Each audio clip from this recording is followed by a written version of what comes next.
আরে ও মাঝি, মাঝি। হ্যাঁ গো, বলো। পার হবে নাকি? হ্যাঁ গো মাঝি, আমাকে একটু ওপারে পার করে দেবে গো। হ্যাঁ হ্যাঁ, আসুন তবে, বসুন আমার নায়ে। তা মাঝি, তোমার নায়ে ওপারে পার করতে আনা করে নেবে? বেশি নেব না গো, মাত্র 2 টাকা।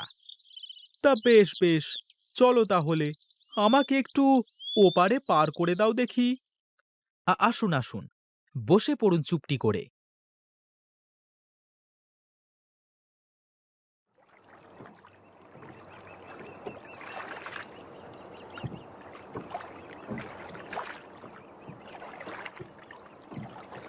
এই তো চলে এসেছি। ঠিক আছে, নেমে যাই আগে। এই নাও মাঝি, তোমার 2 টাকা। হ্যাঁ, দিন দিন। তাহলে চলি মাঝি, ও বেলায় আবার পার করে দিও কিন্তু। চিন্তা করবেন না দাদা, আমি এ ঘাটেই থাকি সব সময়।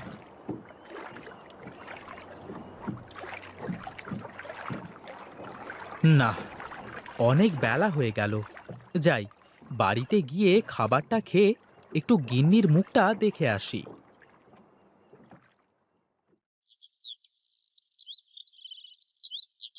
আমারও পরানো যাহা চায়, তুমি তাই, তুমি তাই গো, আমারও পরানো যাহা চায়।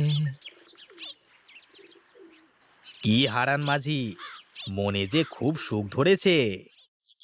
মনে কি আর সুখ এমনি এমনি আসে? ভালো একটা মন থাকলে সুখ এমনিই চলে আসে। তা হনহন করে ছুটে কোথায় চললে? সেই ভোর হওয়ার আগে গিন্নিকে একলা রেখে ঘাটে এসেছি। যাই, বাড়িতে দুমুঠো খেয়ে আসি, আর গিন্নির মুখটা একটু দেখে আসি। ও আচ্ছা, তাই বলো। তা তুমি না থাকলে পার করবে কে শুনি? ও আমি এই যাব আর এই আসব, তাছাড়া তেমন লোকজনও নেই, এই জন্য চলে আসলাম। ঠিক আছে ঠিক আছে, তবে যাও, ও বেলায় আমাকে একটু গঞ্জে ছেড়ে দিয়ে আসতে হবে কিন্তু। এ আর এমন কি, তুমি তো আর আমাকে মাংনা নিয়ে যাবে না। পয়সা পেলে তো আমি সব জায়গায় যেতে রাজি। ঠিক আছে, তবে যাও। হ্যাঁ, তোমার জন্য তোমার গিন্নি হয়তো অপেক্ষায় আছে। তুমিও আমার সাথে মশকরা করো, আমি চললাম গো।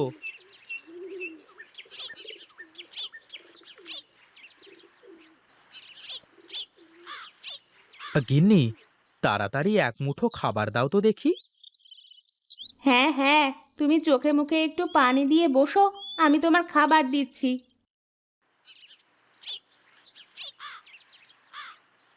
কই গো গিন্নি, তোমার হলো? একটু তাড়াতাড়ি করো। এই নাও, এই যে। হ্যাঁ, দাও দাও। কি গো, দাঁড়িয়ে থাকলে যে? বসো বসো, তুমি সামনে একটু বসো দেখি। বাহ, তোমার হাতে জাদু আছে গিন্নি। তোমার হাতের রান্না খেলে পেট আর মন দুটোই ভরে যায়। হয়েছে হয়েছে, এত তারিফ করলে আমার আবার রান্না খারাপ হয়ে যাবে। কি যে বলো গিন্নি, তোমার হাতের রান্না তাও আবার খারাপ? চুপ চুপ, খাও তো দেখি, আর তাড়াতাড়ি ঘাটে যাও।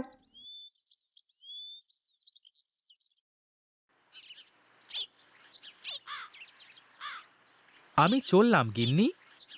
ঠিক আছে, সাবধানে যেও, আর বেশি রাত করে ফিরো না যেন।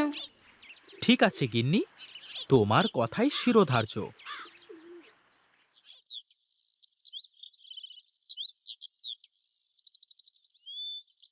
কি মাঝি, এখন যাচ্ছ? হ্যাঁ গো, দুপুরের খাবার খেয়ে একটু জিরিয়ে আসতে দেরি হয়ে গেল। চলো চলো, আমারও একটু সকাল সকালই গঞ্জে যেতে হবে, কাজ সেরে আবার ফিরে আসতে হবে। চলো যাই, কিন্তু আমাকে কিন্তু যাওয়া আসায় 10 টাকা দিতে হবে। 10 টাকা মানে? সে তো অনেক টাকা গো। না না, 10 টাকা হলে বেশি হয়ে যায়। ঠিক আছে, তুমি 8 টাকা দিও। এর কম হলে আর পারবো না। চলো চলো মাঝি, আগে যাই তো, তারপর দেখা যাবে।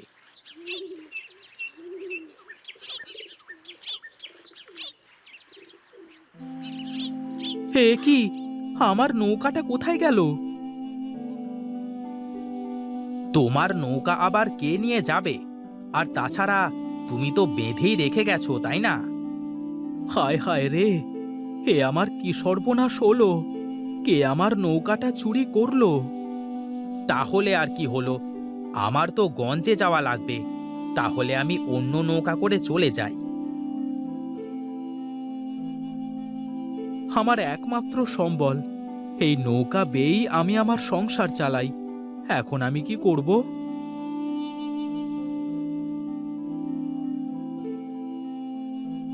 আরে ও মাঝি, আমাকে একটু পার করে দেবে? কিভাবে পার করব বাবা? আমার নৌকাটা কে যেন চুরি করে নিয়ে গেছে। ও আচ্ছা, এই জন্যই তুমি এখানে বসে বসে কাঁদছো? আমার একমাত্র সম্বল, আমার উপার্জনের একমাত্র উপায়। শোন শোন, আমি জানি তোর নৌকা কারা নিয়ে গেছে। সত্যি? সত্যি আপনি জানেন আমার নৌকা কারা নিয়ে গেছে? হ্যাঁ রে, আমি যে সব জানি। তাহলে বলুন না, কোথায় গেলে আমি আমার নৌকাটা ফিরে পাবো?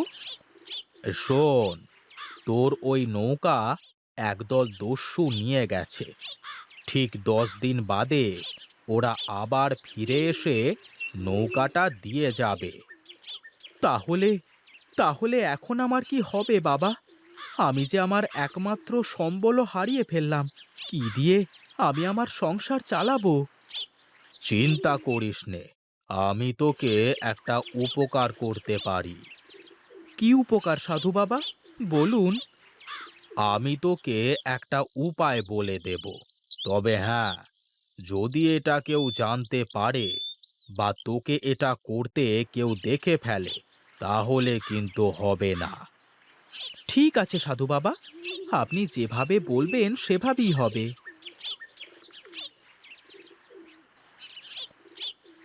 এই নে, এইগুলো রাখ। এ কি সাধু বাবা, এ তো মরিচের পাতা মনে হচ্ছে।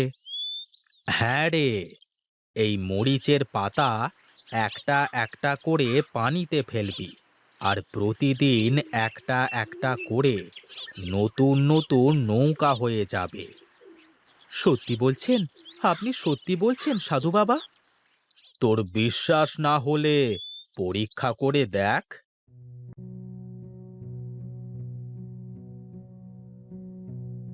হে কি, এ কি হলো সাধু বাবা? পাতা থেকে তো নৌকা হলো না। আমি বলেছি কেউ যেন টের না পায়, আর কেউ যেন দেখতে না পায়। তুই তো আমার সামনেই পানিতে ফেললি পাতাটা। আমার ভুল হয়ে গেছে বাবা। বাহ, বাহ, সত্যি তো! আমার তো এ বিশ্বাসই হচ্ছে না। এবার আমাকে তো পার করে দে মাঝি।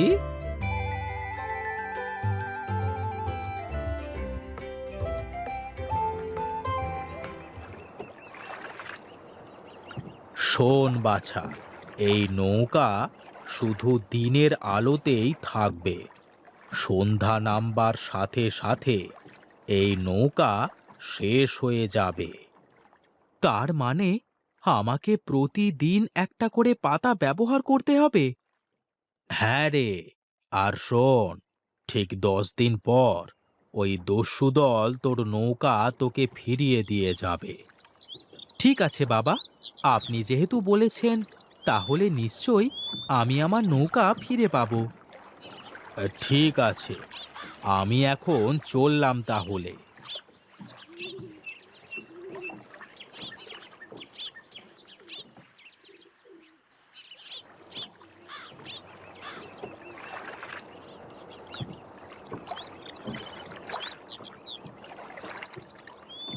না, সন্ধ্যা হতে চলল, আর তো থাকা যাবে না।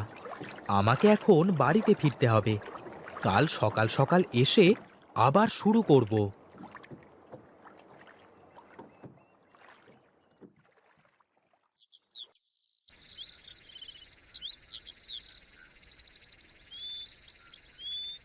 চুপচাপ শুয়ে আছো, কোনো কথা বলছো না। ভাবলাম হয়তো কোনো চিন্তায় আছো কিনা। না গিন্নি, কিছুই না, এমনি ঘুম আসছে না। ভাবছিলাম একটা বিষয়। তা আমাকে কি বলা যায়, তুমি কি এত ভাবছো? না গো গিন্নি, এখানেই তো বিপদ। এমন একটা কথা যা আমি তোমার সাথেও বলতে পারছি না। তা ঘরের বউয়ের কাছে বলা যায় না, এমন কোনো কথা থাকে নাকি? এটা অন্যরকম একটা বিষয়। বললে আমাদেরই ক্ষতি হবে। আমি তোমাকে বলবো, কিন্তু আজ থেকে ঠিক 9 দিন বাদে। ঠিক আছে, তাহলে এখন একটু ঘুমাও।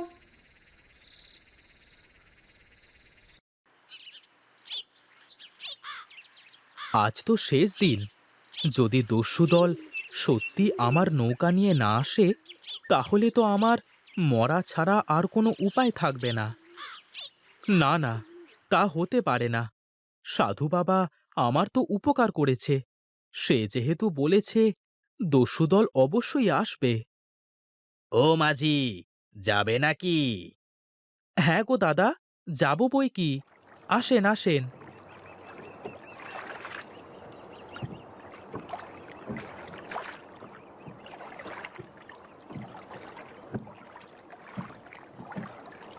এই নাও দাদা, তোমার 2 টাকা।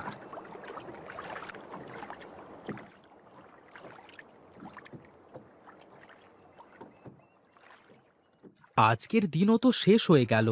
কাল যদি নৌকা না পাই, যা হয় দেখা যাবে। এখন বাড়ি তো যাই, তা না হলে আবার বউ চিন্তা করবে।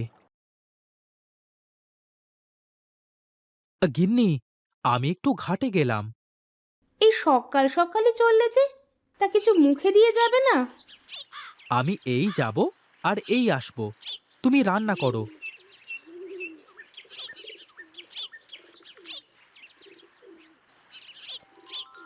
এ কি, আমার তো বিশ্বাসই হচ্ছে না। সাধুর কথাই তো সত্যি হলো। যাক, আমার আর কোনো চিন্তা নেই। এত বড় একটা ঘটনা ঘটে গেল, আর তুমি আমাকে বলনি? কি করে বলবো বলো? তোমাকে বললে যে কিছুই হতো না, তাতে বরং আমাদেরই ক্ষতি হতো। ঠিকই করেছো তাহলে। সাধু বাবা আমাদের যে উপকার করলো, তা কখনো ভোলার নয়। হ্যাঁ গো, সাধু বাবা না থাকলে হয়তো এ কদিনে আমাদের পথে বসতে হতো। আচ্ছা, যা হয়ে গেছে তা ভেবে আর লাভ নেই। চলো, ঘরে চলো, খাবে।